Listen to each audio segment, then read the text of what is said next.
Our world, warm, comfortable, familiar.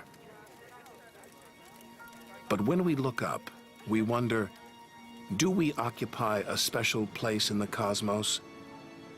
Or are we merely a celestial footnote? Is the universe welcoming or hostile? We could stand here forever wondering. Or we could leave home on the ultimate adventure.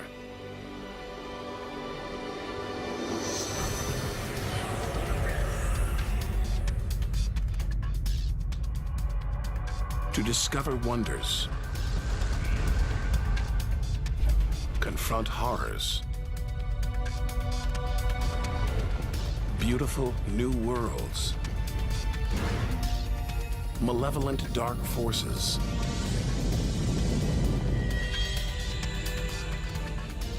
the beginning of time, the moment of creation. Would we have the courage to see it through? Or would we run for home? There's only one way to find out.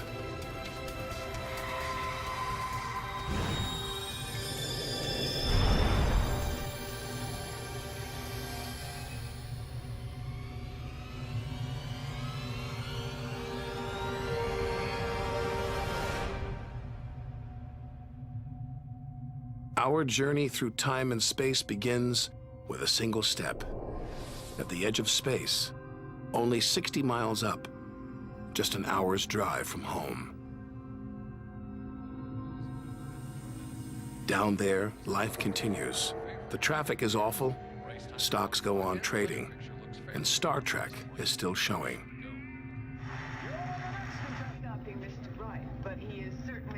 The Blue Jays will be without starter Jim Clancy for a couple of weeks. This morning. When we return home, if we return home, will it be the same? Will we be the same?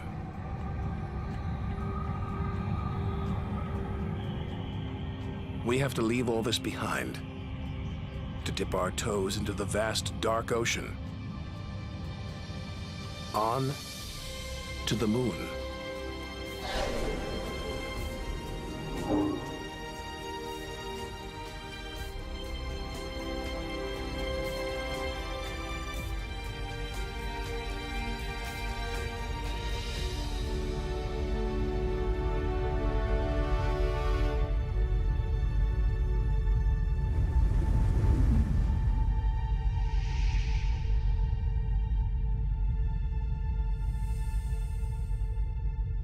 Dozens of astronauts have come this way before us.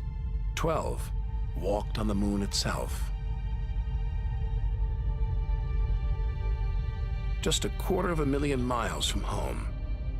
3 days by spacecraft.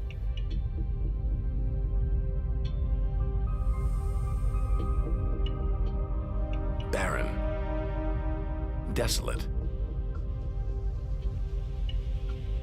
It's like a deserted battlefield, but oddly familiar. So close, we've barely left home.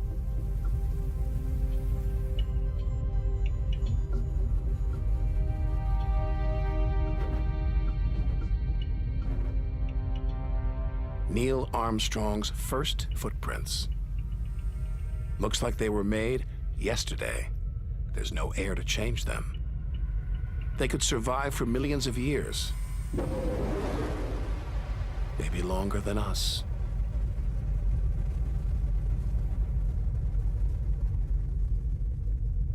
Our time is limited. We need to take our own giant leap. 1 million miles, 5 million, 20 million miles. We're far beyond where any human has ever ventured. Out of the darkness, a friendly face. The goddess of love, Venus. The morning star, the evening star. She can welcome the new day in the east, say goodnight in the west.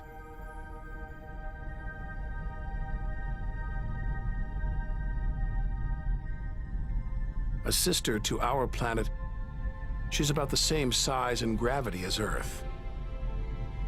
We should be safe here. But the Venus Express space probe is setting off alarms. It's telling us these dazzling clouds, they're made of deadly sulfuric acid. The atmosphere is choking with carbon dioxide.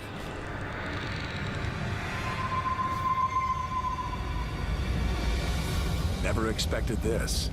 Venus is one angry goddess. The air is noxious, the pressure unbearable. And it's hot, approaching 900 degrees. Stick around and we'd be corroded, suffocated, crushed, and baked.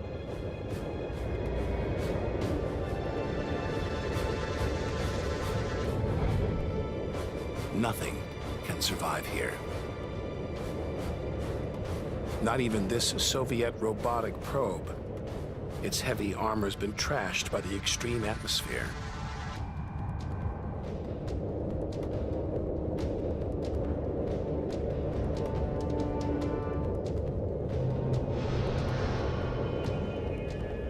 So lovely from Earth. Up close, this goddess is hideous.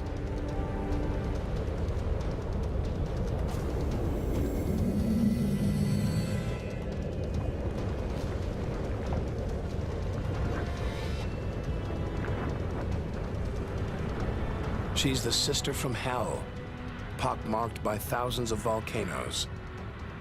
All that carbon dioxide is trapping the sun's heat. Venus is burning up. It's global warming gone wild. Before it took hold, maybe Venus was beautiful, calm, more like her sister planet Earth. So this could be Earth's future. Where are the twinkling stars?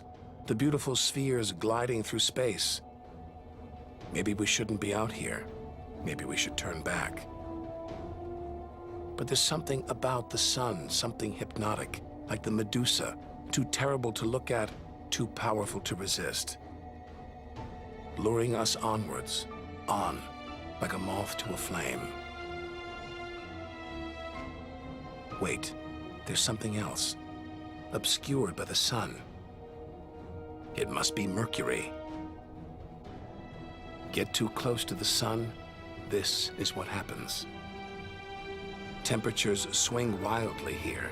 At night, it's minus 275 degrees.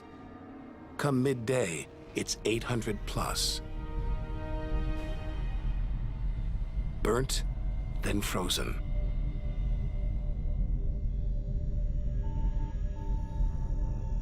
The Messenger space probe is telling us something strange.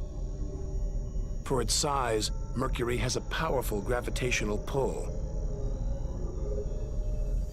It's a huge ball of iron, covered with a thin veneer of rock, the core of what was once a much larger planet. So where's the rest of it? Maybe a stray planet slammed into Mercury, blasting away its outer layers in a deadly game of cosmic pinball. Whole worlds, on the loose, careening wildly across the cosmos, destroying anything in their path. And we're in the middle of it.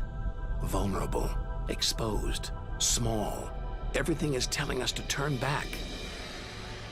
But who could defy this? The sun, in all its mesmerizing splendor. Our light, our lives. Everything we do is controlled by the sun, depends on it. It's the Greek god Helios driving his chariot across the sky. The Egyptian god Ra, reborn every day. The summer solstice sun rising at Stonehenge. For millions of years, this was as close as it got to staring into the face of God.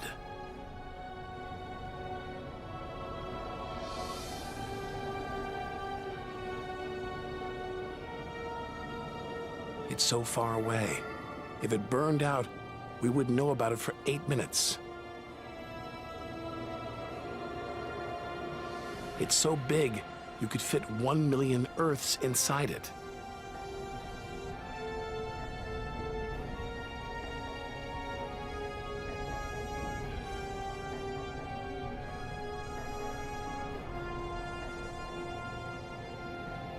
But who needs numbers? We've got the real thing. We see it every day, a familiar face in our sky. Now, up close, it's unrecognizable.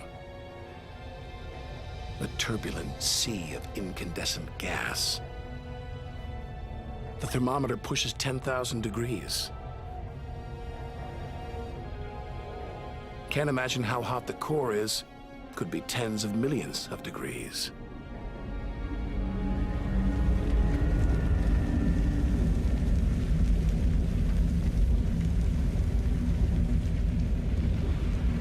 Hot enough to transform millions of tons of matter into energy every second. More than all the energy ever made by mankind. Dwarfing the power of all the nuclear weapons on Earth. Back home, we use this energy for light and heat. But up close, there's nothing comforting about the sun. Its electrical and magnetic forces erupt in giant molten gas loops. Some are larger than a dozen Earths, more powerful than 10 million volcanoes.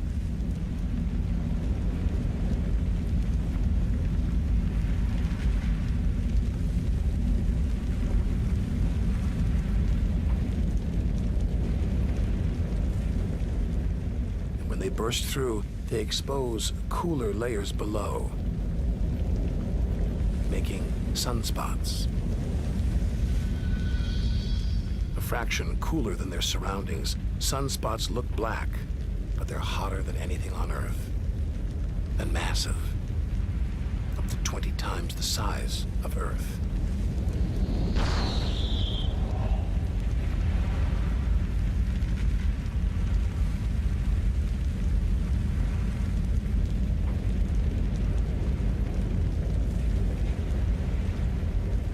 But one day, all this will stop. The sun's fuel will be spent.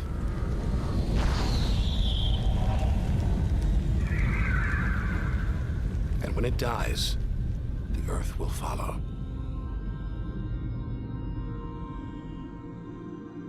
This God creates life, destroys it, and demands we keep our distance.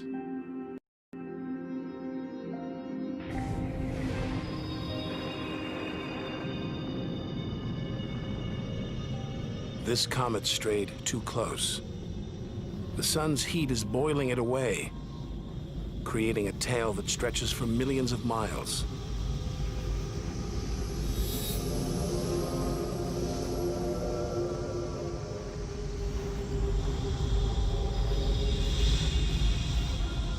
It's freezing it here.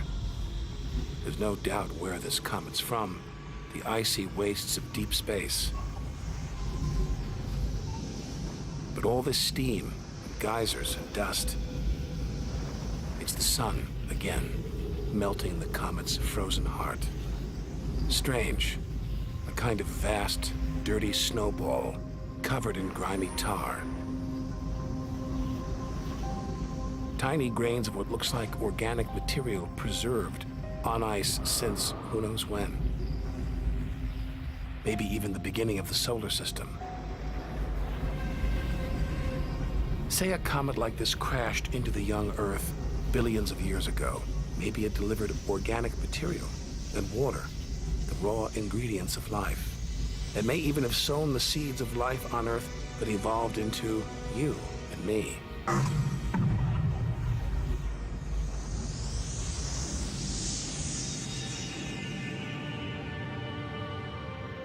But say it crashed into the Earth now.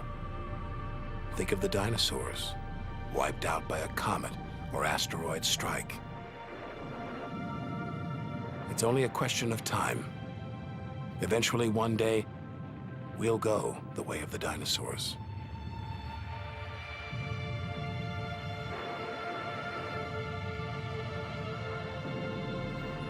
If life on Earth was wiped out, we'd be stuck out here, homeless, adrift in a hostile universe. We need to find another home. Among the millions, billions of planets, there must be one that's not too hot, not too cold, with air, sunlight, water, where, like Goldilocks, we could comfortably live.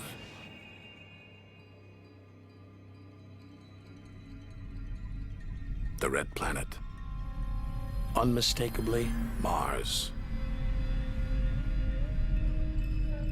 For centuries, we've looked to Mars for company, for signs of life.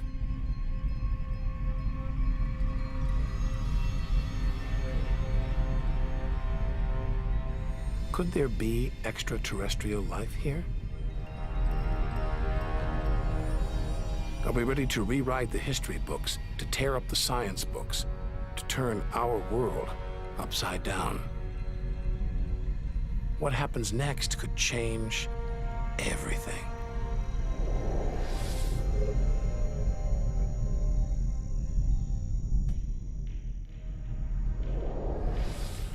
Mars is the planet that most captures our imagination. Think of B-movies, sci-fi comics. What follows? Martians. It's all just fiction, right? But what if there really is something here? Hard to imagine, though. Up close, this is a dead planet. The activity that makes the Earth livable shut down millions of years ago here. Red and dead. Mars is a giant fossil.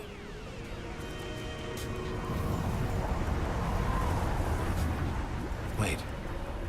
Something is alive. A dust devil. A big one. Bigger than the biggest twisters back home. There's wind here. And where there's wind, there's air. Could that air sustain extraterrestrial life?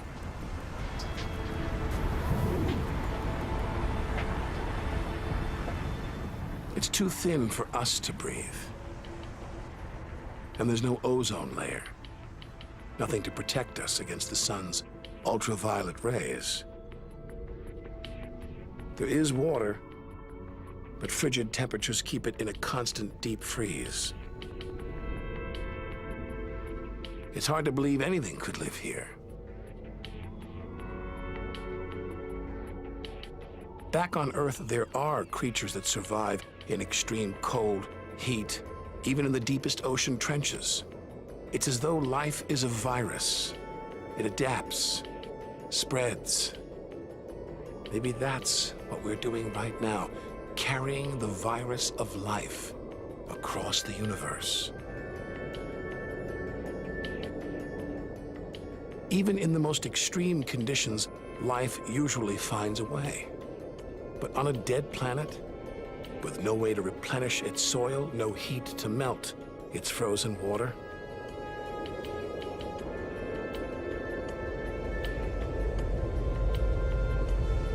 all this dust, it's hard to see where we're going.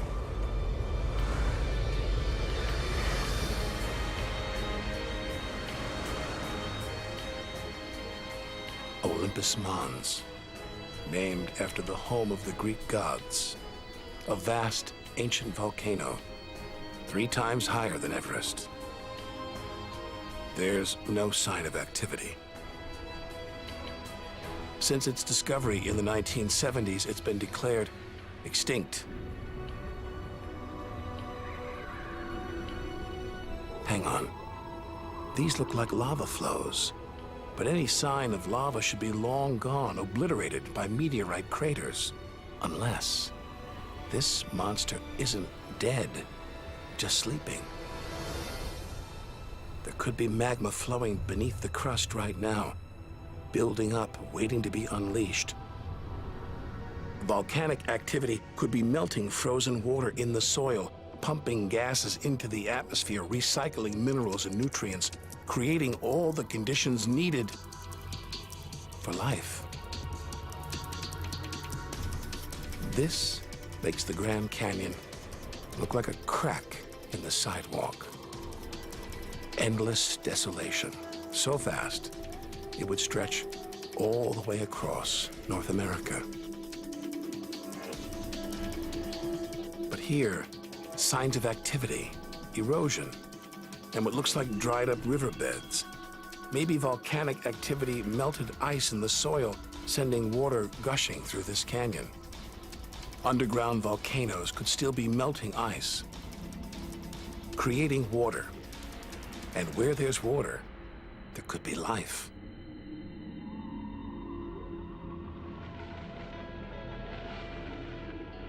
The hunt for life is spearheaded by this humble fellow, the NASA rover Opportunity. It's finding evidence that these barren plains were once ancient lakes or oceans that could have harbored life.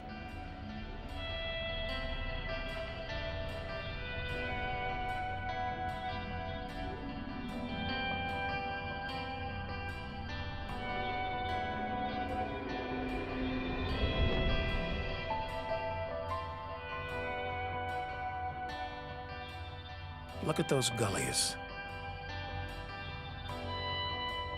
Probes orbiting Mars keep spotting new ones. More proof that Mars is alive and kicking.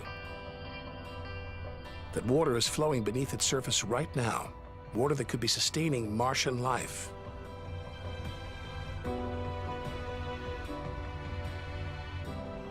Now all we have to do is find it.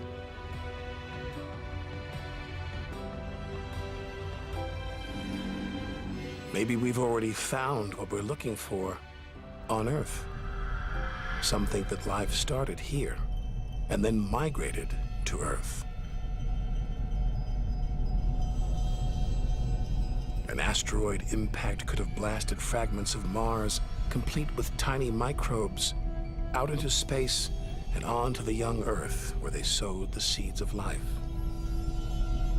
No wonder we find Mars fascinating.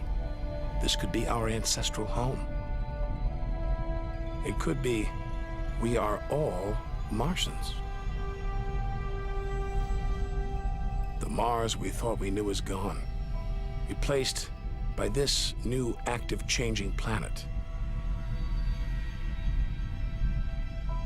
And if we don't know Mars, our next door neighbor, how can we imagine what surprises lie ahead?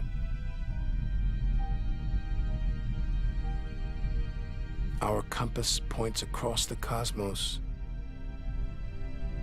back in time 14 billion years, to the moment of creation.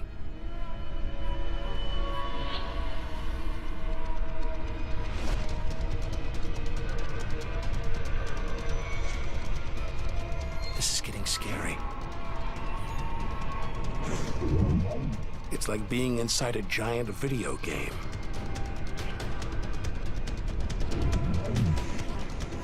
These are all too real. Asteroids, some of them hundreds of miles wide. This one must be about 20 miles long. And there, perched on it, a space probe. Can't have been easy parking on an asteroid traveling at 50,000 miles an hour. It's a lot of effort just to investigate some rubble. Rubble that regularly collides, breaks up, and rains down on Earth as meteorites. Our ancestors saw shooting stars as magical omens, and they were right. Rubble like this came together to make the planets, including our own. Pretty magical. By dating the meteorites found on Earth, we can tell the planets were born 4.6 billion years ago. These are the birth certificates of our solar system. For some reason, these rocks didn't form into a planet. Something must have stopped them. Something powerful.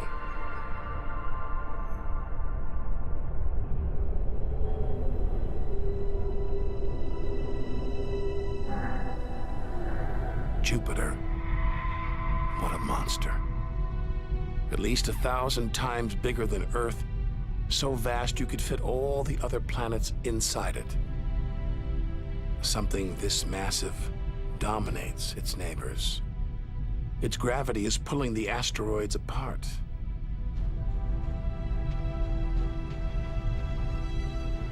And it's breathtaking.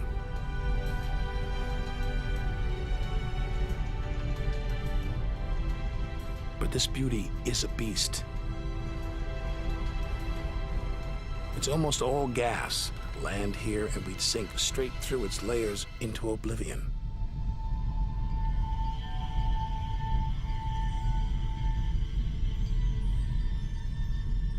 And Jupiter's good looks, the product of ferocious violence.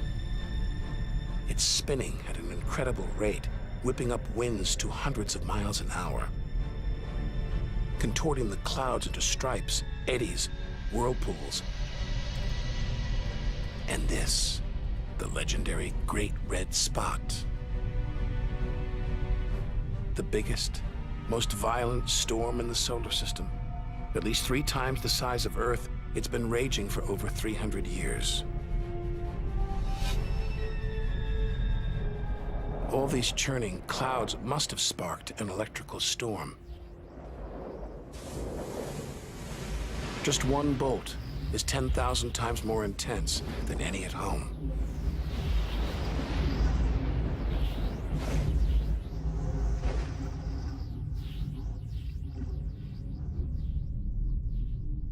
Looks like the safest place to see Jupiter is from a distance. Up there at the poles, those dancing lights, they're like the auroras back home. But the Geiger counter is going wild. Even these are deadly, generated by lethal radiation.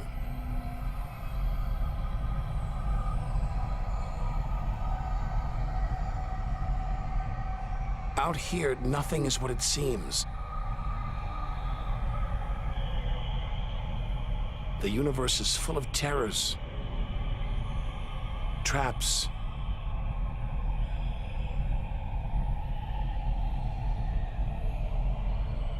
maybe this is a safe haven, the multicolored moon Io.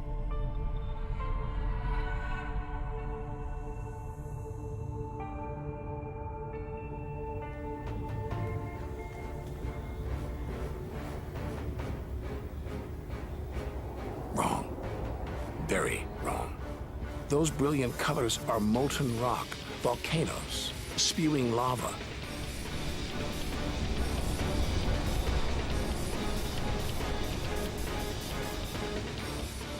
Our journey across the universe is turning into a struggle for survival. We've got to hope that if we outlast the dangers, we'll be rewarded by wonders beyond imagination.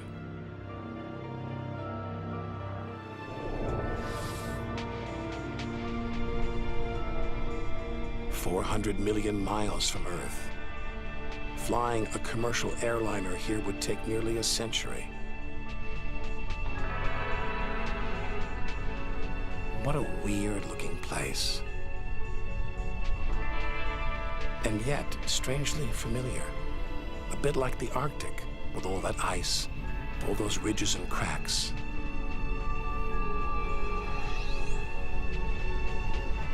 It's Jupiter's moon, Europa. And maybe like the Arctic, this ice is floating on water, liquid water.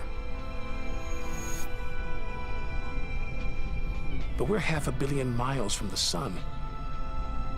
Surely Europa is frozen solid.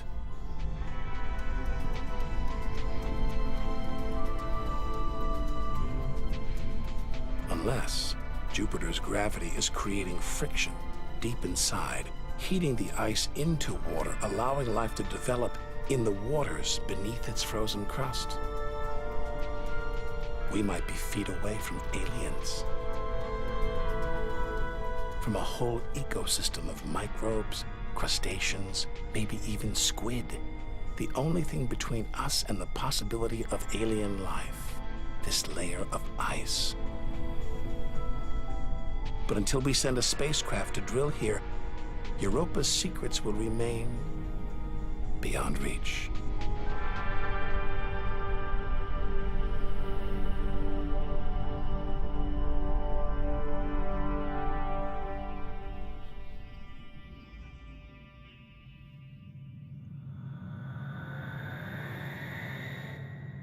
It's captivated our imaginations, haunted our dreams. And here it is, spinning before our eyes. Saturn, named for the Roman god who reigned over a golden age of peace and harmony.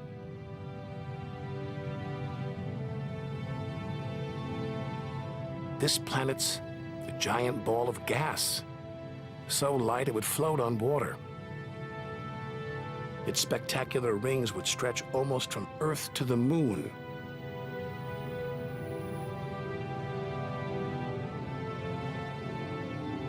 There's the Cassini orbiter. It's picking up ghostly radio emissions, probably generated by auroras around Saturn's poles. This is the real music of the spheres. Cassini's telling us where these rings came from. They're the remnants of a moon shattered by Saturn's gravitational pull. Incomparable beauty from total destruction.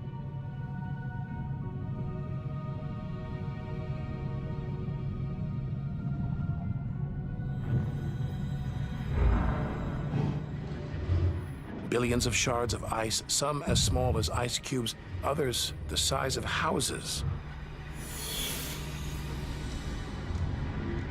They collide, break apart, reassemble. It's like a snapshot of our early solar system. As dust and gas orbited the newly born sun, and gravity worked its magic, pulling the lumps together until from space trash like this, our home emerged.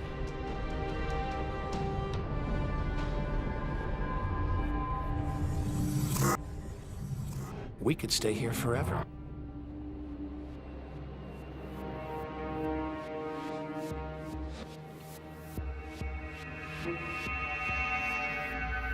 But there's so much further to go, so much more to see. Like this moon wrapped in thick clouds. Titan.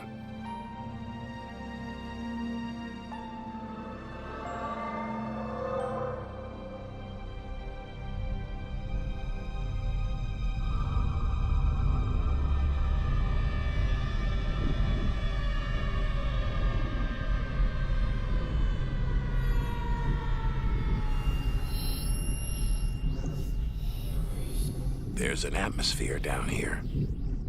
There's wind, rain, even seasons. Rivers, lakes, and oceans. It looks so familiar, so similar to Earth.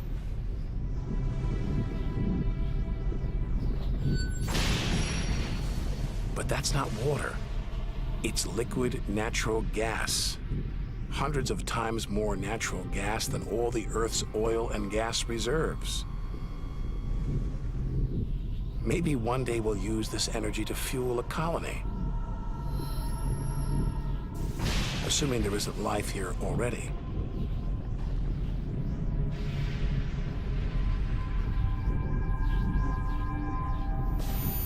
The Huygens space probe is here to find out. It's telling us there's organic material in the soil, but it's so cold, minus 300 degrees. There's no way life could develop. Unless Titan warms up. The sun is supposed to get hotter. When it does, maybe life will spring up here, just like it did on Earth. And as the Earth gets too hot for us, maybe we'll move to Titan. One day we might call this distant land home.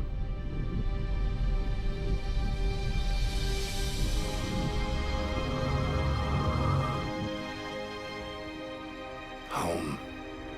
We're at least 700 million miles away now. After this, we lose visual contact with Earth. We're standing on a cliff, looking out over a great chasm that stretches to the beginning of time. Do we have the courage to jump? We're in the solar system's outer reaches.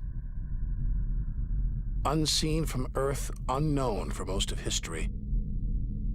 It's like diving into the depths of the ocean.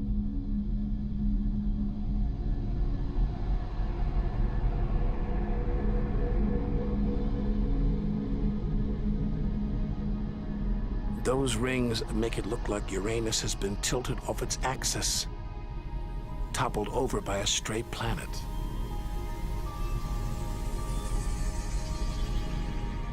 It's eerie out here. Already beginning to feel small, lonely. Maybe this is how we'll feel at the edge of the universe.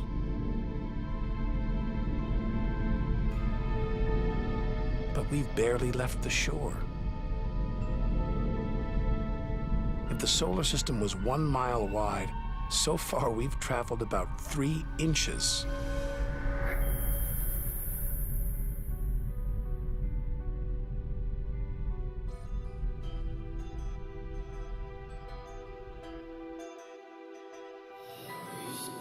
Out of the deep, another strange beast, the god of the sea, Neptune.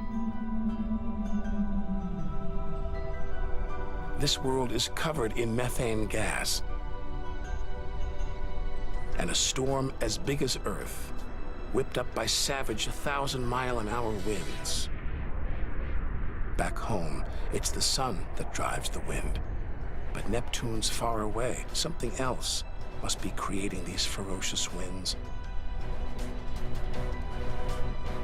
But what? We know very little about our own solar system.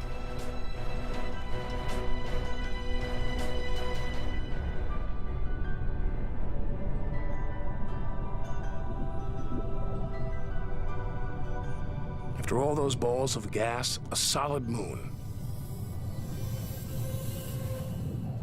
Triton.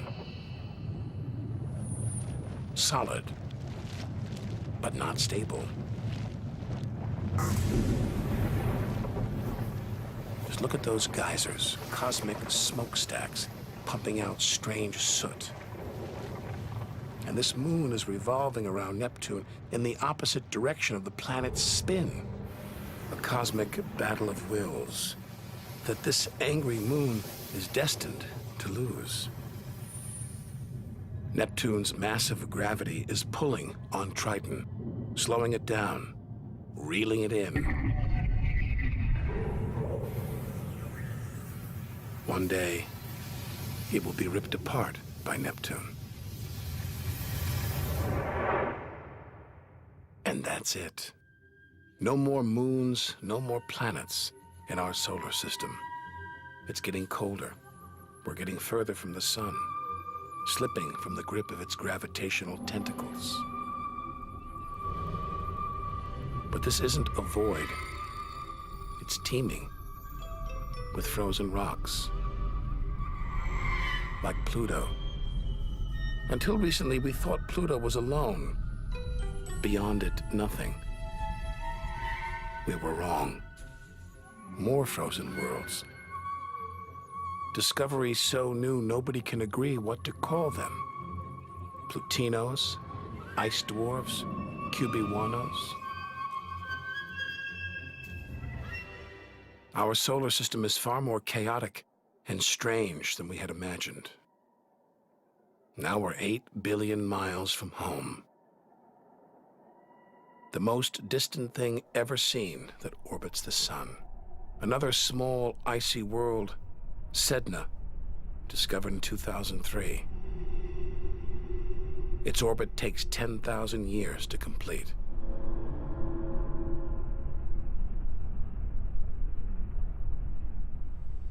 Hang on. There's something else out here. 10 billion miles from home, the space probe Voyager 1. This bundle of aluminum and antennae give us close-up views of the giant planets and discovered many of their strange moons.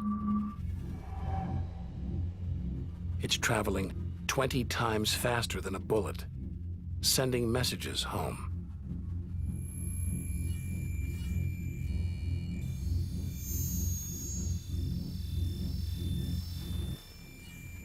That gold plaque, it's a kind of intergalactic message in a bottle. A greeting recorded in different languages. Hello from the children of planet Earth. Hola, saludos a todos. And a map showing how to find our home solar system.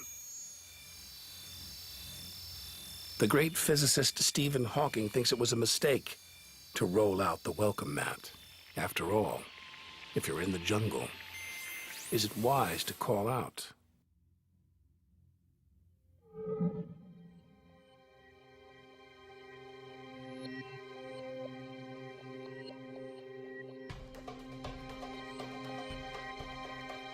These comets look like the ones we saw earlier. There's a theory that the raw materials for life began out here on a rock like this until something dislodged it, sending it hurtling towards the Earth. And seeing all this ice, maybe comets carried water to Earth too. The water in the oceans, in your body. All from this distant celestial ice machine.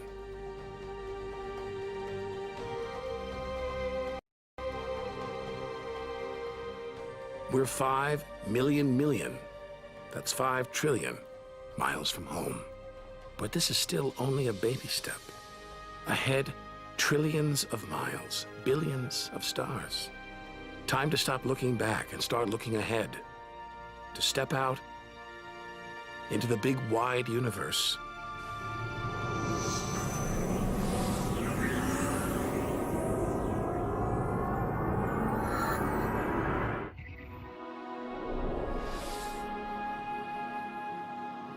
Interstellar space.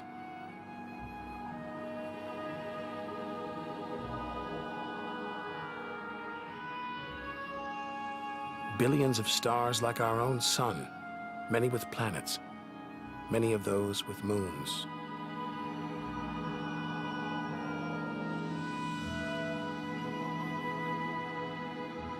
It's hard to know which way to go. There are infinite possibilities. We're going to need a serious burst of acceleration.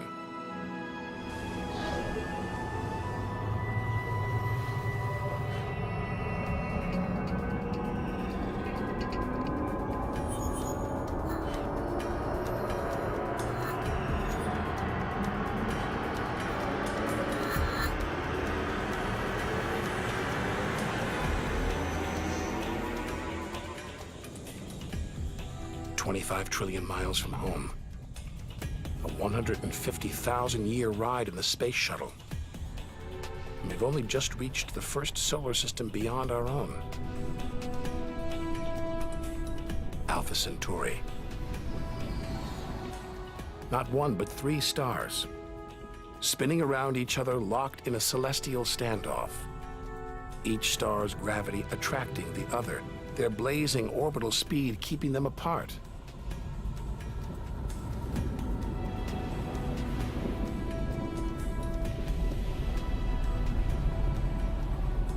Get between them and we'd be vaporized. Trillions of miles from home. So far that miles are becoming meaningless. Out here we measure in light years. Light travels 6 trillion miles a year, so we are over 4 light years from home. Distances so vast, they're mind-boggling.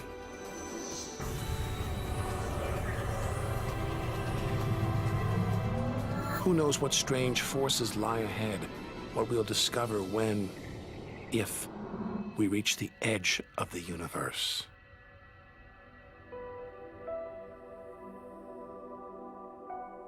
Ten light years from Earth, the star Epsilon Eridani.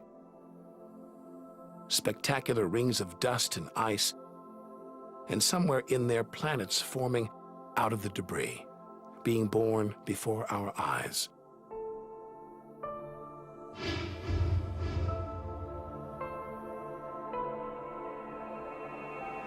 Asteroids and comets everywhere.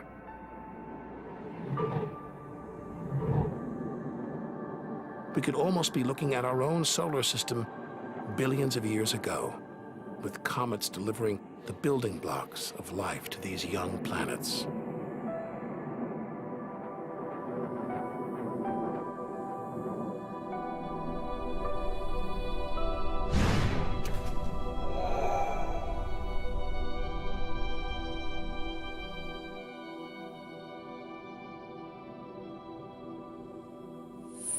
At the center of all the action, a star smaller than our sun, still in its infancy. Any life in this solar system would be primitive at best.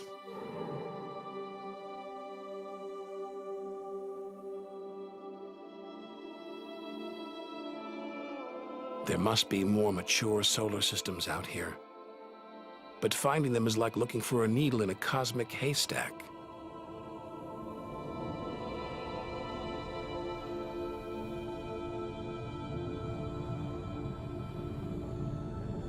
"20 light years from Earth.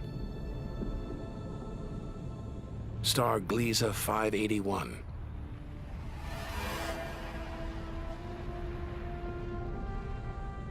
It's about the same age as our sun.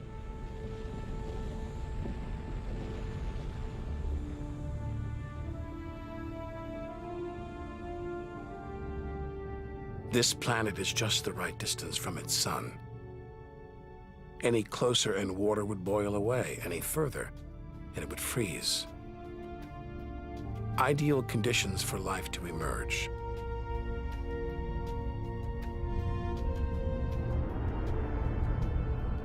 And if a comet has struck, delivering water and organic materials, then life, complex beings like us, even civilizations like our own, could be down there, right now.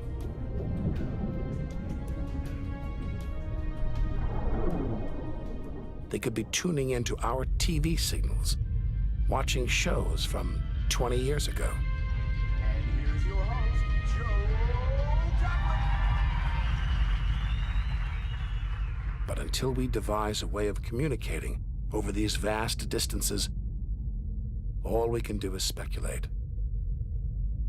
Us and them, living parallel lives, unaware of each other's existence.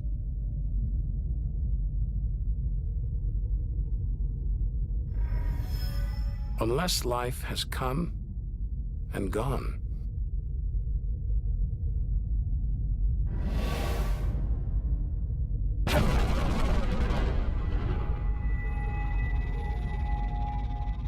That's the problem with comets. They're creators and destroyers, as the dinosaurs found out the hard way. This is the needle in the cosmic haystack, the closest we've come to a habitable solar system like our own, but it's a chance encounter. There could be hundreds, millions more solar systems like this out there, or none at all.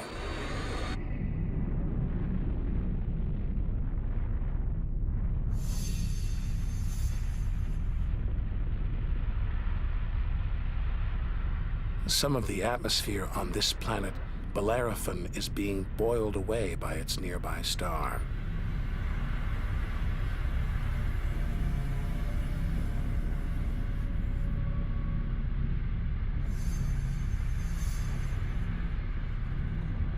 From Earth, we can't see planets this far out.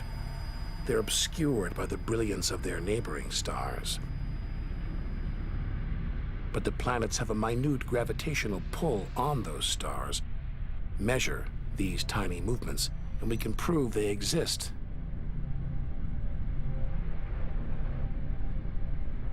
That's how we tracked down Bellerophon in the 1990s. And hundreds of other distant planets.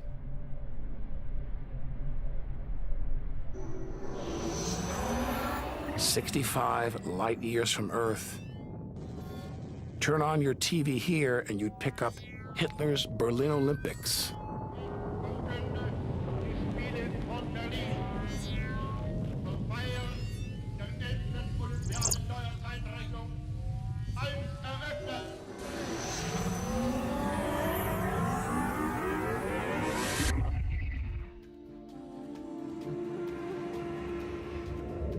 The twin stars of Algol, known to the ancients as the Demon Star.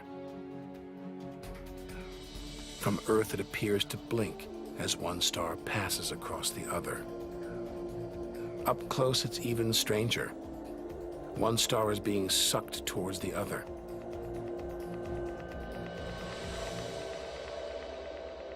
Almost 100 light years from home, faint whispers from one of the first ever radio broadcasts. We'd appreciate it if anyone hearing this broadcast would communicate with us. We are very anxious to know how far the broadcast is reaching.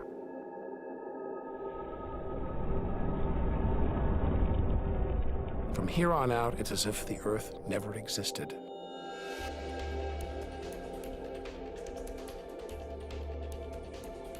Feels like a lifetime since we stood on that beach, looking up at the sky, wondering where and how we fit in. We've learned one thing for sure. The universe is too bizarre, too startling, for us to guess what lies ahead.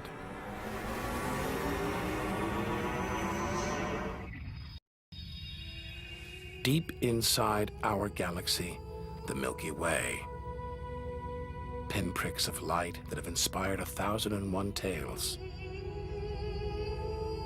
The Seven Sisters, the daughters of the ancient Greek god Atlas, transformed into stars to comfort their father as he held the heavens on his shoulders.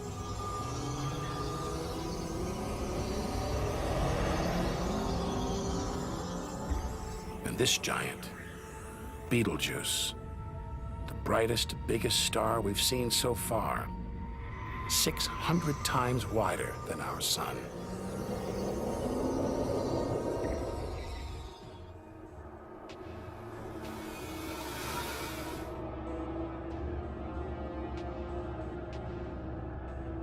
But this, it's not a star, not a planet. Not like anything we've seen.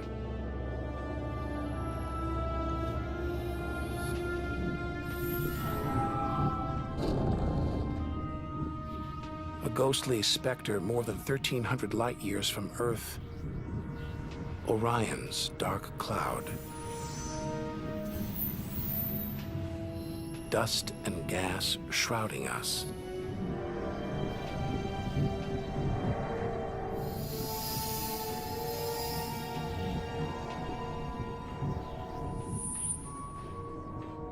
There, deep inside, a light, pulling the dust and gas towards it, heating up, merging into a ball of burning hot gas.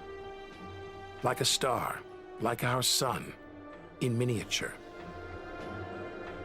Inside, it's millions of degrees. So hot it's beginning to trigger nuclear reactions, the kind that keep our sun shining, making energy, radiation, light. A star is being born.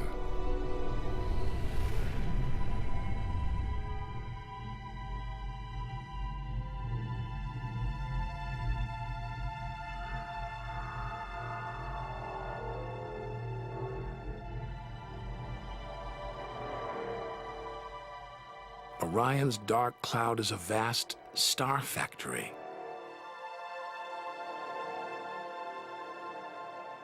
We're witnessing the birth of the future universe.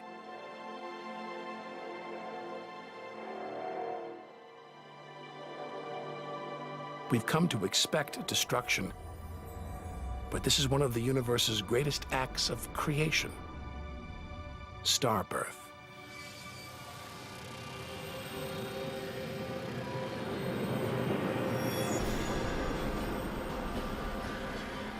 This doesn't look right.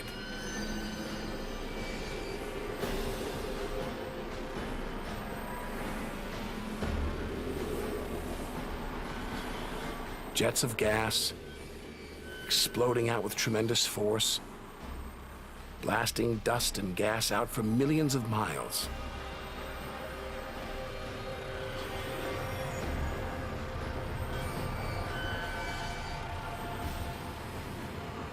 It's unbelievably violent and creative. Nebula. Vast, glowing clouds of gas hanging in space. With no wind out here, they'll take thousands of years to disperse. They seem to be forming a vast stellar sculpture. Nature is more than a scientist, an engineer. It's an artist on the grandest of scales.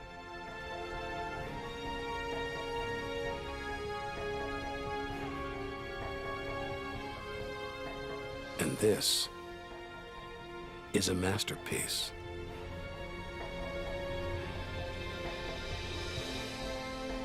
Stars are born, grow up, and then what? Do they die? Do they slip quietly into the night or go out with a bang?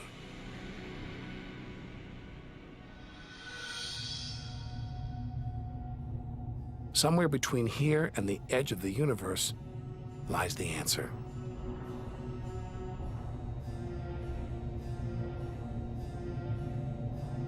Luminous clouds suspended in space, encircling what was once a star like our own sun.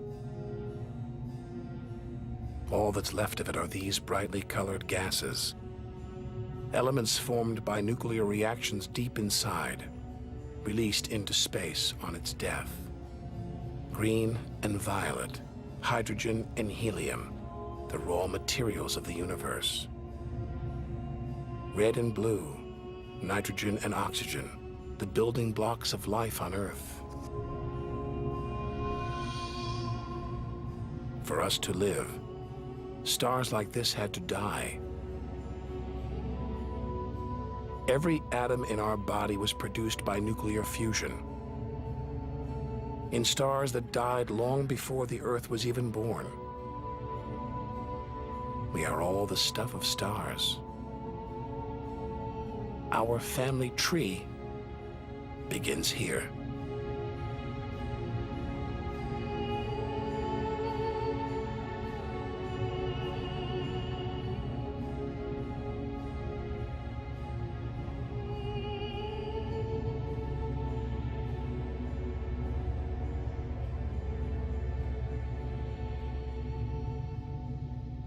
At its heart, the ghost of a star.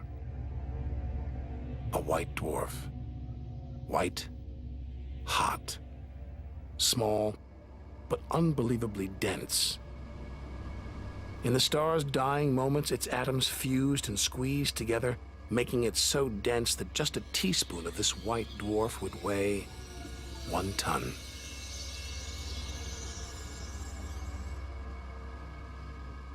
It's a chilling premonition of our sun's fate. 6 billion years from now, it'll become a white dwarf. Its death will herald the end of life on Earth. Makes you wonder how many other worlds have come and gone. Celestial stories left untold. Lost forever. But the greatest story of them all is still to be told. We must go back through time to the very first chapter to learn how the universe began.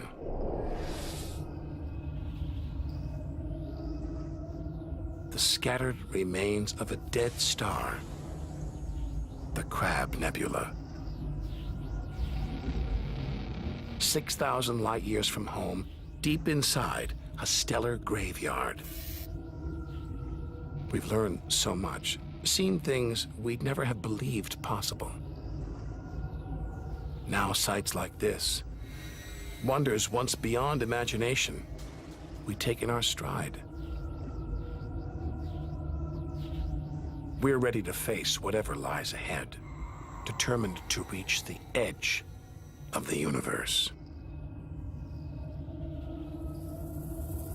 This is the calm after the storm. After a massive explosion, a supernova that turned a star into dust and gas.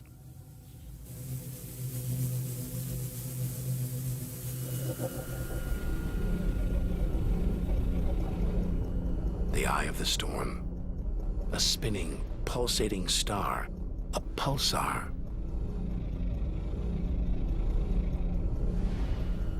Gravity has squeezed the giant star's core down to this. It's just 12 miles across, unimaginably dense. One pinhead of this would weigh hundreds, maybe millions of tons. And as it shrank, like a figure skater spinning on the spot, arms outstretched, then pulling them in, it began to spin faster.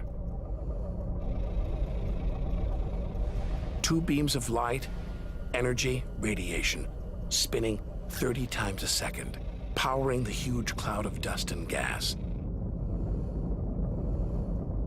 There's so much radiation here, more even than on the sun.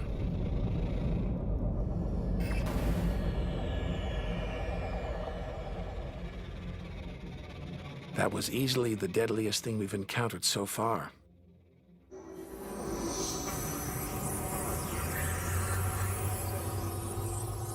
Once it would have terrified us. But now we realize that without the dangers, there'd be no wonders. Without the nightmares, there'd be no dreams.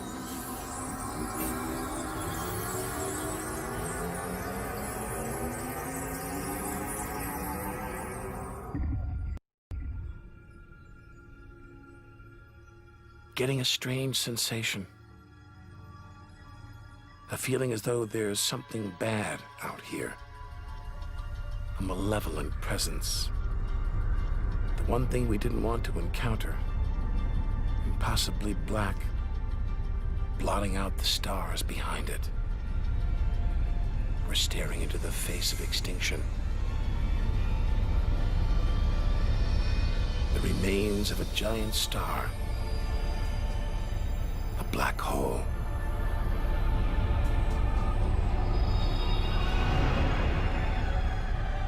Far denser than a pulsar. And impossible to resist.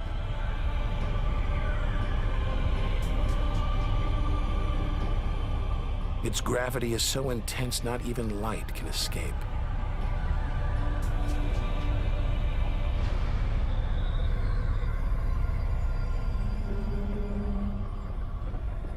This asteroid, it's a lump of solid rock, but it's actually stretching, being dragged towards the gaping hole.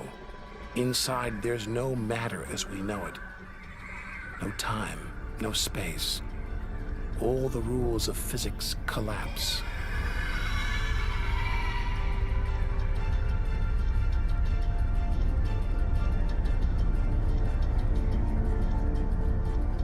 The asteroid is gone. Nobody really knows where. This is the edge of human understanding. There could be millions of black holes creeping around our galaxy, more perhaps than all the stars in the sky. But we wouldn't see them until it was too late.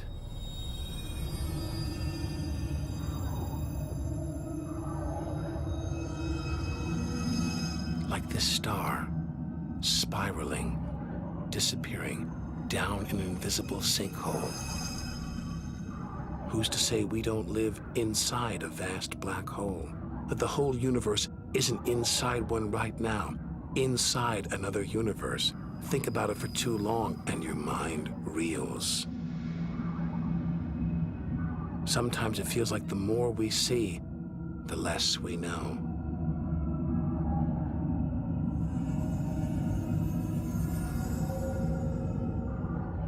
And we're still in our own galaxy, the Milky Way. The vastness of the universe beyond still lies ahead. The wonders, the dangers, the secrets, they're out there, waiting to be discovered.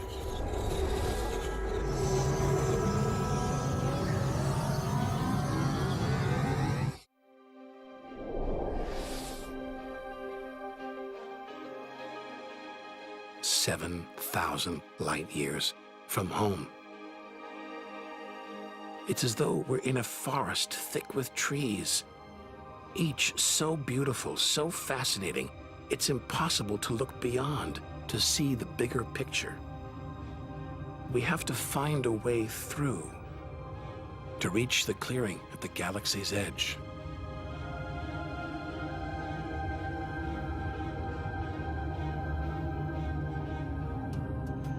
But faced with sights like this, it's hard to leave. A colossal, glowing cloud, topped by these great towers of dust, the pillars of creation, like a gateway into the unknown. A star factory packed with embryonic star systems, each larger than our solar system.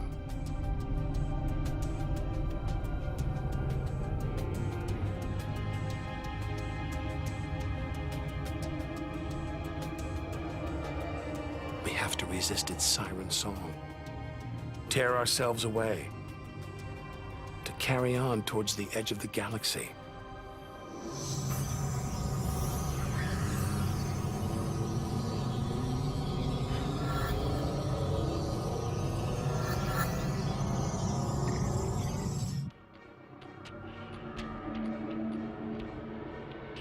Dazzled by the Milky Way's beauty, we've been blinded to its terrors and strayed into a cosmic minefield. Like an explosion in slow motion.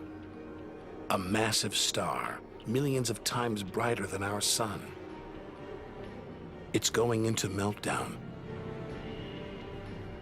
The fuel that sustains it is running out, the nuclear reactions that power it winding down. We're watching its death throes.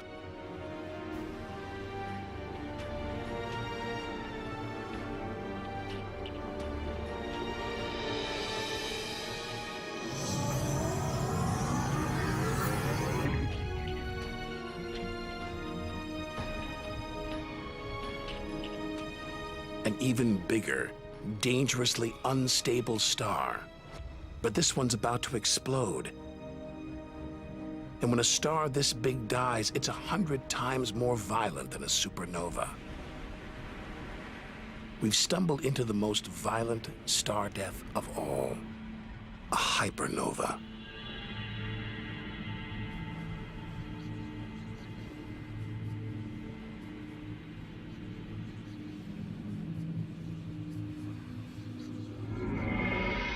The core's collapsed. It's becoming a black hole.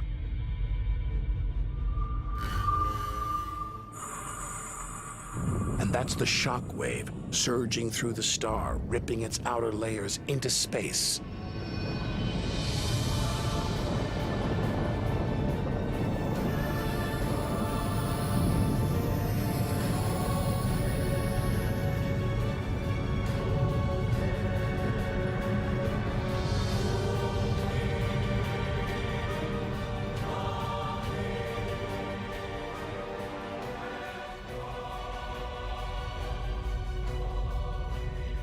Deadly hypernovas, frozen comets, scorched planets, white dwarfs, red giants. Tiny drops in a vast pool of white light. Our home galaxy, the Milky Way. We wanted to know where we fit in. Here's our answer.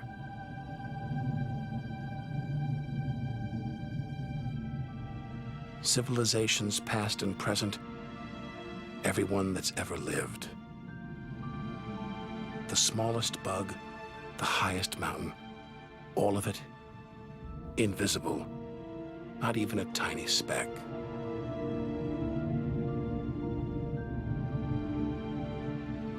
Our home is a minor planet orbiting an insignificant star. If it disappeared right now, who would even notice? And yet, so far we've found nowhere else we would rather live, nowhere we could live. It's only now, far from home, that we're beginning to truly appreciate it.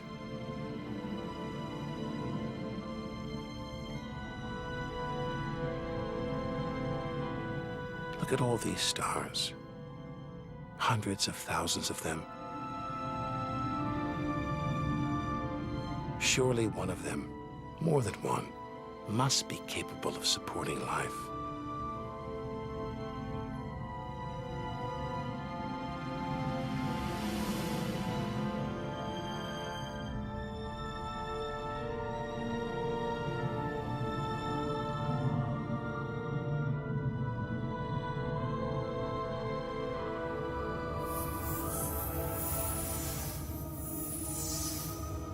Maybe here in this swarm of stars, the Great Cluster. Back in the 1970s, astronomers sent a message in this direction, detailing the structure of our DNA and our solar system's location. But the message won't arrive here for another 25,000 years.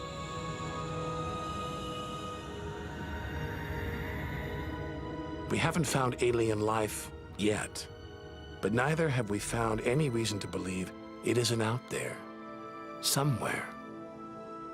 There's an equation devised to estimate the number of other advanced civilizations. The result is startling.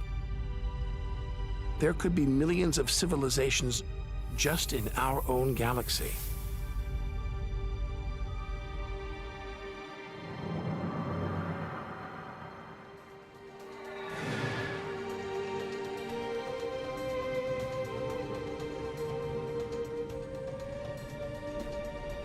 Everything we've seen so far is inside the Milky Way. Now we're ready to leave our home galaxy, to enter intergalactic space. Here's our chance to solve the ultimate mystery and experience the moment of creation.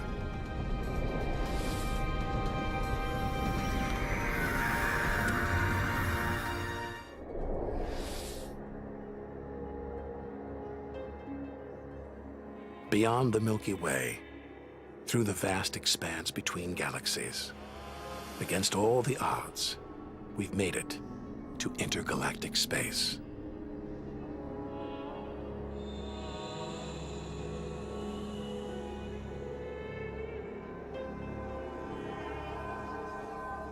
Out here, there's no horizon in sight. Even the closest galaxies are hundreds of thousands of light years away. The remains of galaxies ripped apart by the Milky Way's huge gravitational pull, scattered among nothing.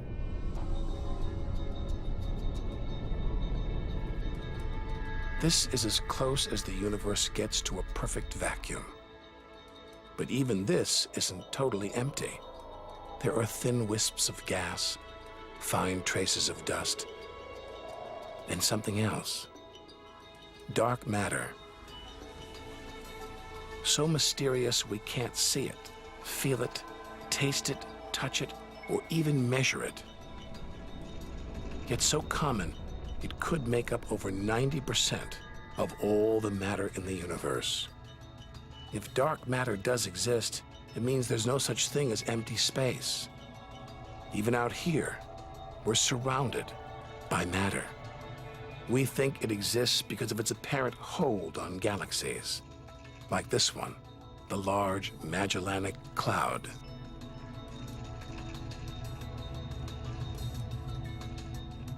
A 6 billion year journey in today's fastest spacecraft. 160,000 light years from the Milky Way at the edge of its gravitational reach. This galaxy should spin off into space, but something is holding it here. Something invisible, powerful. Dark matter. Stars. Clusters of stars. Nebulae. It's a vast astronomical treasure trove.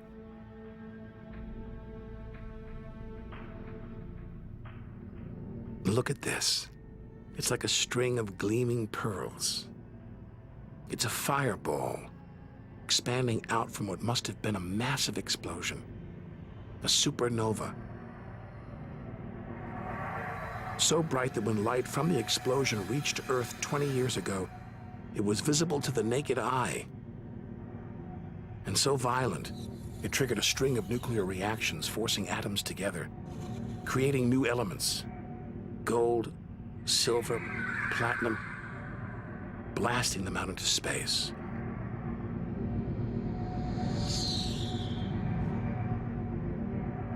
The gold in the ring on your finger was forged in a massive supernova like this, trillions of miles away, billions of years ago.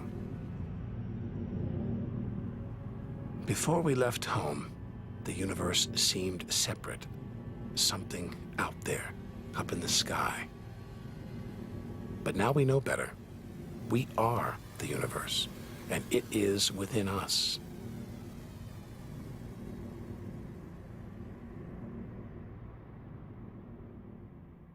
It's comforting to remember as we venture through this abyss.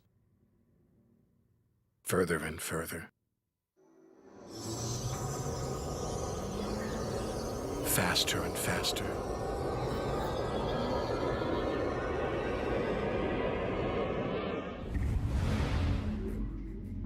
The Andromeda Galaxy, 2.5 million light years away.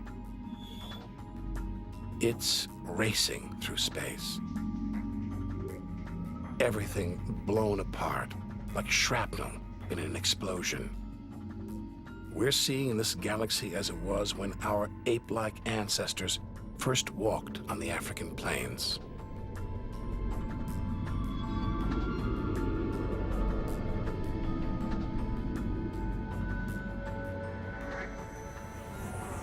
Further through space, and further back in time.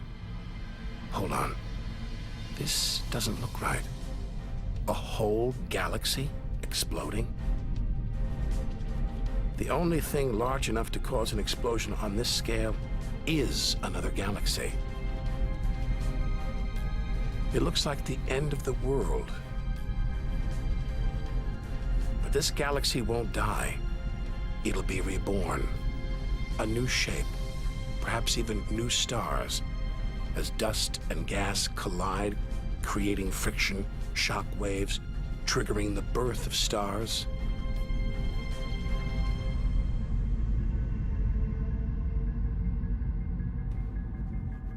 There's order in this chaos, a pattern behind the infinite variety, an endless cycle of birth and death, creation and destruction. It's a pattern woven through the vast fabric of space that binds each of these galaxies. There are billions of galaxies, each with billions, even trillions of stars. Maybe more stars than there are grains of sand on all the beaches on Earth.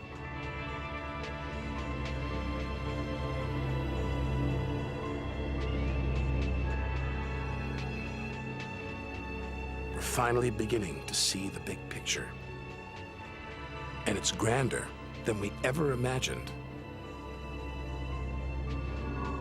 This galaxy, the huge Pinwheel Galaxy, is so far from Earth that if we send a message home now, it will take 27 million years to get there. Who knows whether our species, our planet, will still be around to receive it.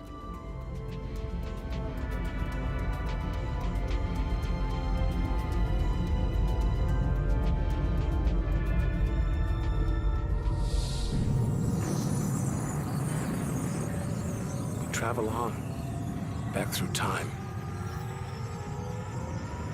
Past the point where the dinosaurs were wiped out. Past the moment where the first creatures crawled onto land.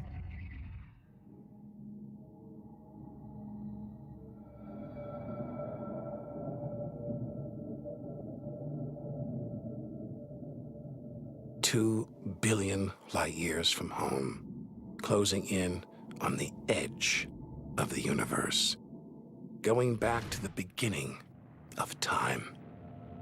This isn't a galaxy. It's brighter than 100 galaxies. A blinding beam of energy surging for trillions of miles.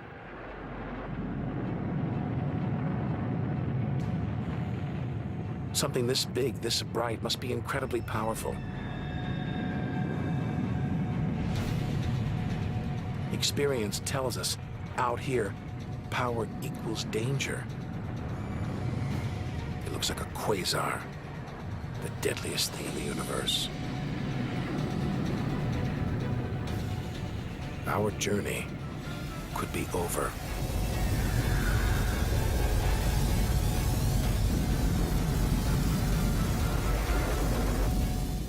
The deadliest, most powerful thing in the universe. A quasar. A swirling cauldron of superheated gas.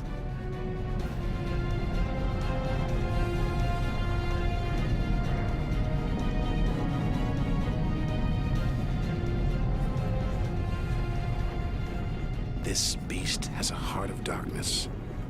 A supermassive black hole as heavy as 1 billion suns.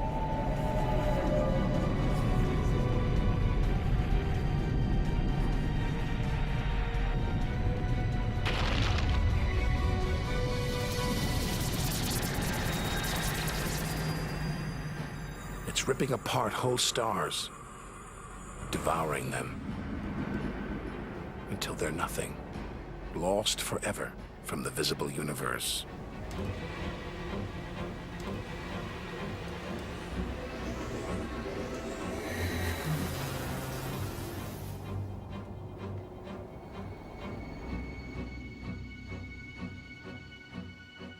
We think, we hope, we pray we've seen the worst the universe can throw at us, but no one can know what lies ahead.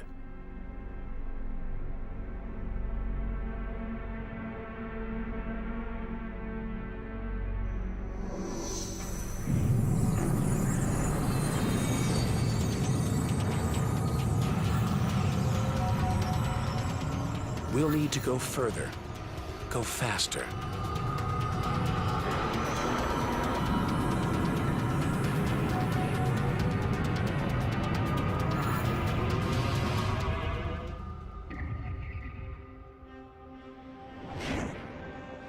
$8 billion light years from home, more galaxies. But these look different, ragged, small, close together. We're so far back in time, we're seeing these galaxies as they were before the Earth was born. They're still young, still growing. We're getting close to where and how it all began.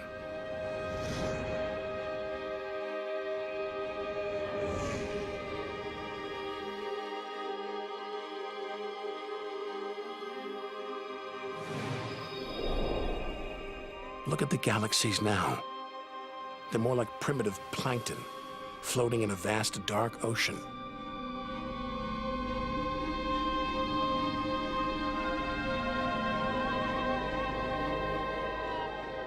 Clouds of dust and gas, dancing, twirling, merging to make embryonic galaxies.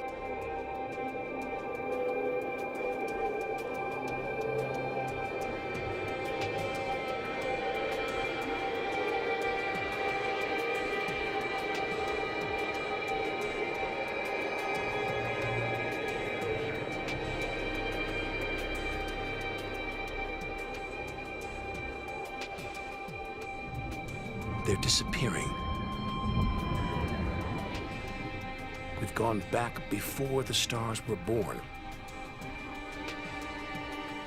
into a cosmic dark age. And before that, light, the afterglow from the massive explosion that created the known universe.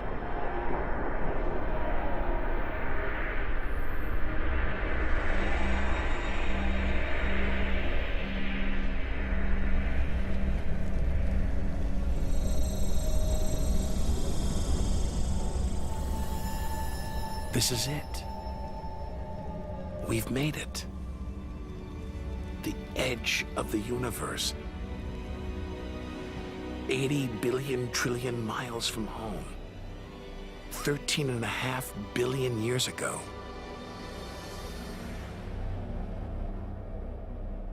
The very instant of the Big Bang, the most violent, most creative moment in history. Everything that's ever happened follows from this moment.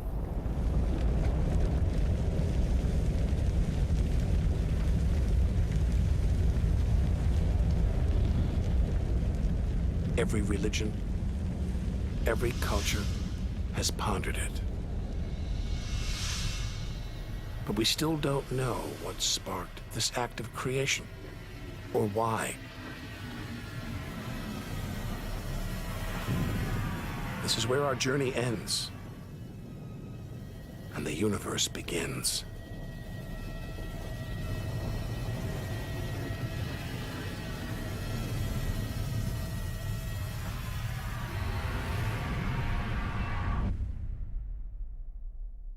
An infinitely hot, small, dense point erupts.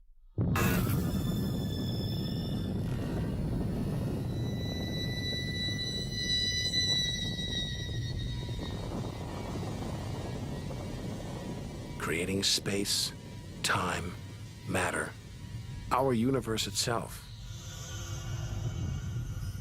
First, it's the size of a subatomic particle. The tiniest fraction of a second later, it's big enough to hold in the palm of your hand. Moments later, it's the size of the Earth.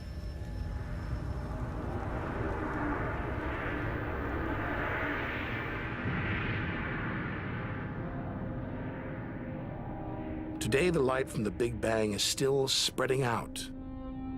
You can hear it as a radio hiss. See it as television static.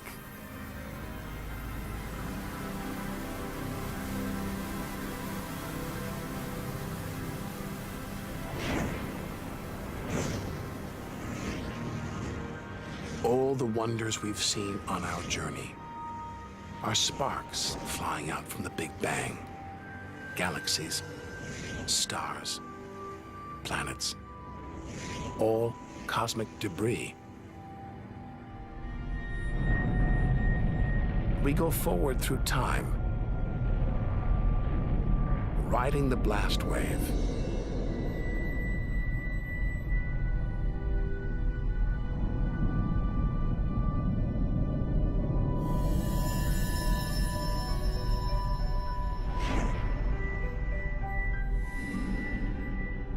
Until we reach another cooling cinder swirling in the afterglow of the Big Bang.